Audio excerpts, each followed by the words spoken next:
ब्रह्मा जी से वर पाने के बाद तर्कसुर के तीनों पुत्रों ने मध्य दानव के द्वारा 3 नगर बनवाए। उनमें एक सोने का, एक चांदी का, एक लोहे का था। ये नगर आकाश में इधर उधर घूम सकते थे। इसमें बड़े बड़े भवन थे, बाग, सड़क थी। करोड़ों दानव इनमें निवास करते थे। सुख सुविधा तो उन नगरों में इतनी थी कि कोई भी दानव जो भी इच्छा करता उसे वह मिल जाता।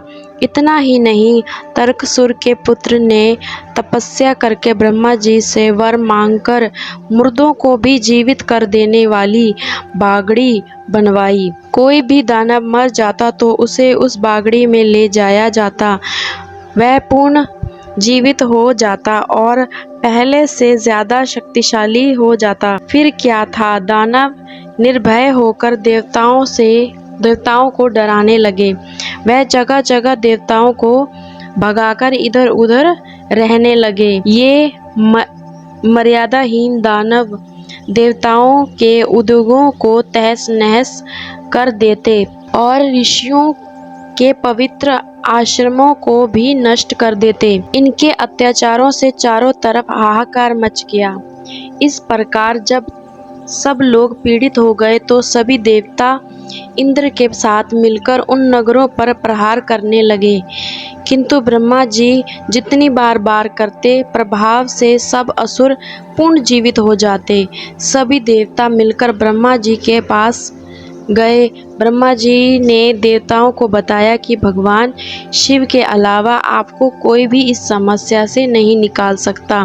तुरंत ब्रह्मा जी के नेतृत्व में सभी देवता भगवान शिव के पास गए। भगवान शिव शरण पत्रों को अभ्यादायक देने वाले हैं।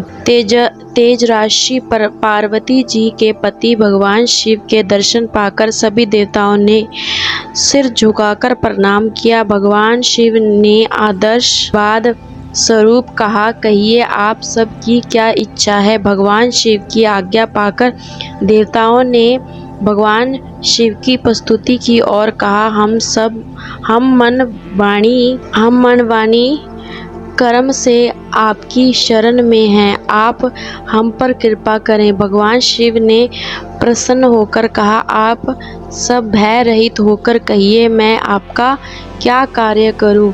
इस प्रकार जब महादेव जी ने देवताओं को अभयदान दे दिया, तब ब्रह्मा जी ने हाथ जोड़कर कहा, सर्वशिव आपकी आज्ञा से प्रजापति के पद पर प्रतिष्ठित होकर मैंने दानवों को एक वरदान दिया था, जिससे उन्होंने सब मर्यादाओं को तोड़ दिया। सबके आपसे सिवा उनका कोई भी वध नहीं कर सकता।